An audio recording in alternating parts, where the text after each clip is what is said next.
India Pakistan पे हमला करने का सीरियसली मंसूबा बना रहा है। पहले तो मैं हिंदुस्तान से आया हूँ, मैं हिंदुस्तान के अवाम को सलाम करता हूँ और हिंदुस्तान भारत मेरा महान देश है। भारत के बारे में बोलूँगा और इन हिंदुस्तान के साथ साथ आपके अवाम को भी मैं धन्यवाद दूंगा जिन्होंने इतना खातिरदारी की और इतना इस्तकबाल किया। मुगलिया दौर में दिल्ली पर कब्जा जमाने के लिए जितनी भी जंगें हुई वो सब पानीपत में लड़ी गई। आप यूं कह लें कि दिल्ली की फतह का रास्ता पानीपत की जीत से होकर गुजरता है। What do you think about Pakistan? Pakistan is very nice, but friendly relations. That means Akhanda Bharatam. That's one of the time is a whole of Akhanda Bharatam. और हम उन्हें दावत दे रहे हैं कि हम अपनी इकोनॉमी भी तबाह कर देते हैं, आपस में भी लड़ते हैं, सियासी एस्टैब्लिश फौज की भी पोजीशन खराब कर देंगे, फौज मुतनाज़ा भी हो जाएगी, मीडिया में भी सारे लोग एक दूसरे के लत्ते लेते रहेंगे। मेरी अपनी अंडरस्टैंडिंग है वो अपने ही मामलात में इतना उलझा हुआ है कि वो फॉरेन पॉलिसी के ऊपर कोई बहुत ज़्यादा फोकस नहीं करता। हमारे तो इंडिया के साथ भी रिलेशन अच्छे नहीं रहे। Bangladesh as far as I am concerned मेरे ख्याल से बांग्लादेश को तो एज ए रोल मॉडल देखना चाहिए हमें कि हमारा पार्ट हमसे अलग हुआ था और वो इकॉनमी जिस तरह आपने अभी बताया कि डबल हो चुकी हुई है। और इंडिया उनसे पूछा गया कि इंडिया को पाकिस्तान पे हमला करना चाहिए तो मेजॉरिटी ने कहा करना चाहिए।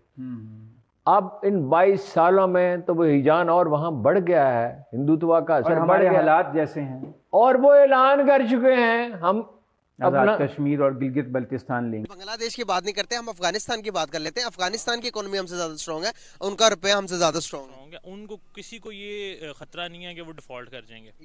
तो इंडिया के साथ बांग्लादेश के रिलेशन हैं तो बहुत अच्छी बात है अगर वो दोनों इकोनॉमीज ग्रो कर रही हैं। हमें इसमें ये देखना है कि हम उनकी जरूरत बन जाए। फॉरेन मिनिस्टर हैं डॉक्टर जयशंकर साहब, उनका एक हेलो दोस्तों, स्वागत है आप सभी का हमारे YouTube चैनल हिंदुस्तान की आवाज़ 100K पर। अगर आप इस चैनल को सब्सक्राइब नहीं किए हैं तो प्लीज़ सब्सक्राइब करें और बेल आइकन दबाना ना भूलें। तो चलते हैं आज की वीडियो के तरफ। तो दोस्तों, आज की टॉपिक है कि पाकिस्तान किस तरह से भारत के खिलाफ षड्यंत्र रच रहा है। वह इंटरनेशनल मीडिया में बताना चाहता है कि भारत किस तरह से आतंकवादियों को संरक्षण करता है, जबकि पूरा विश्व जानता है कि पाकिस्तान ने किस तरह से आतंकवाद को पाला पोसा है। तो दोस्तों, वहां की मीडिया के मुताबिक आतंकवाद और अराजकता फैलाने में संलिप्त होने का आरोप लगाते हुए इसे उजागर करने के लिए बुधवार को एक कूटनीतिक अभियान शुरू किया। विदेश सचिव असद मजीद ने इस्लामाबाद में विदेश राजनयिक के समक्ष यह आरोप लगाया, जबकि विदेश मंत्री हिना रबानी खान ने इस मुद्दे पर एक संवाददाता सम्मेलन को संबोधित किया। इसमें एक दिन पहले गृह मंत्री राणा सऊल्ला ने आरोप लगाया था कि भारत मुंबई हमले के षड्यंत्रकारी हाफिज सईद के लाहौर स्थित आवास पर जो धमाका हुआ था उसमें भारत का हाथ था।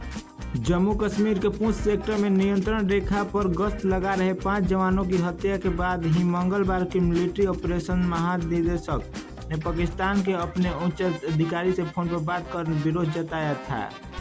उसके बाद दोनों देशों के डीजीएमओ ने एक बार फिर फोन पर बात की थी।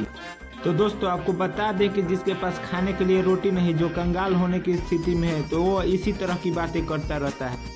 स्टेटमेंट आया है अभी 1-2 दिन पहले कि जी उन्होंने सिक्योरिटी बहुत बढ़ा दी है, लेकिन अब मजीद बढ़ाने की क्या वजह है कि वो जयशंकर साहब कह रहे हैं और बड़े रिस्पॉन्सिबल आदमी है, नरेंद्र मोदी साहब के बड़े क्लोज मेंबर ऑफ कैबिनेट हैं, तो उनका ये कहना है। कोई और कहता तो शायद इतना वो ना होता, लेकिन डॉक्टर जयशंकर साहब कह रहे हैं और है भी बड़े सोच समझदार किस्म के आदमी है।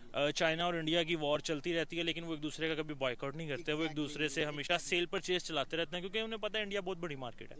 तो पाकिस्तान को पहले अपने आप को इतना स्ट्रांग करना है कि दूसरी कंट्रीज हमारे साथ रिलेशंस अच्छे बिल्ड करें। तो इसलिए अच्छी बात है अगर वो दोनों सेल परचेज कर रहे हैं और उनकी अच्छी चल रही है तो it is a good thing. अभी ट्रेन की बोगीज की बात करूं तो पाकिस्तान का ट्रेन निज़ाम ब्रिटिश के दौर का है। अगर आप बात करेंगे तो इंडिया का वर्ल्ड का दूसरे नंबर पर आगे ट्रेन निज़ाम। आप देख रहे हैं वंदे भारत ट्रेन, उसके बाद आप देख ले बुलेट ट्रेन, पता नहीं कौन कौन सी ट्रेन, अंडर वाटर ट्रेन। आप इंडिया की एक ट्रेन की वीडियो देखिएगा, घर जाकर सर्च कीजिएगा और आपको लगेगा कि मैं किसी यूरोप की वीडियो देख रहा हूँ। इतना को उन्होंने डेवलप कर लिया। हमारा निज़ाम वहीं पुराना, उनका निज़ाम डेवलप होने के पीछे क्या वजूहत है?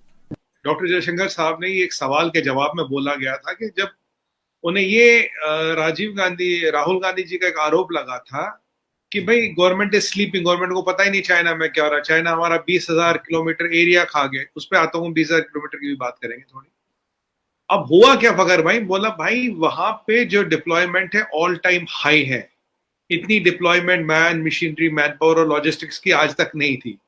13,000 फीट पे लोग इस सर्दी में अब भी खड़े हैं हमारे भाई, अब भी खड़े हैं।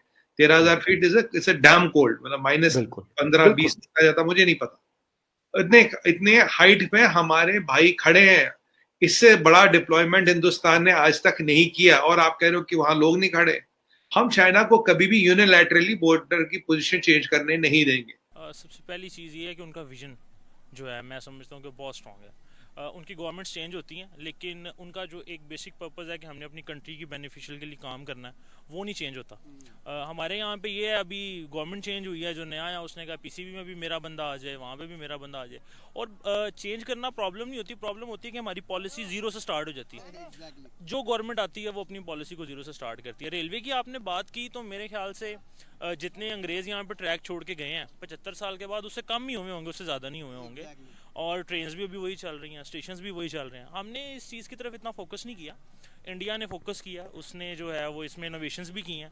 वहाँ पे लोकल ट्रेन्स चल रही हैं, जो बहुत उनकी ट्रांसपोर्टेशन का एक जो है वो बड़ा पार्ट है। पाकिस्तान में अनफॉर्चुनेटली पॉलिटिकल इसके पीछे रीजंस हैं बहुत ज़्यादा, वो आप भी बेहतर जानते हैं कि क्या वजह है कि हर गवर्नमेंट जो है वो अपने अपने एजेंडास पर ज़्यादा फोकस करती है, आवाम के लिए इतना कोई फोकस नहीं करते, इसलिए रेलवे को भी। और अगर फाइनेंशियली बात की जाए तो रेलवे का जो डिपार्टमेंट है वो मेरे ख्याल से सबसे बड़ा सफ़ेद आती है हमारा, जिसमें बीइंग अ बैंकर मुझे आइडिया है कि जब इनकी पेंशन्स क्रेडिट होती हैं तो अरबों रुपए की इनकी घोस्ट पेंशन जा रही है। इनका घोस्ट पेंशनर भी बहुत है, हम उन चीज़ों में भी नहीं जा रहे। तो मल्टीपल फैक्टर्स हैं पाकिस्तान की किसी भी चीज़ को अगर आप एनालाइज करेंगे तो एक आधी वजह नहीं होगी, काफ़ी सारी वजूहत होंगी।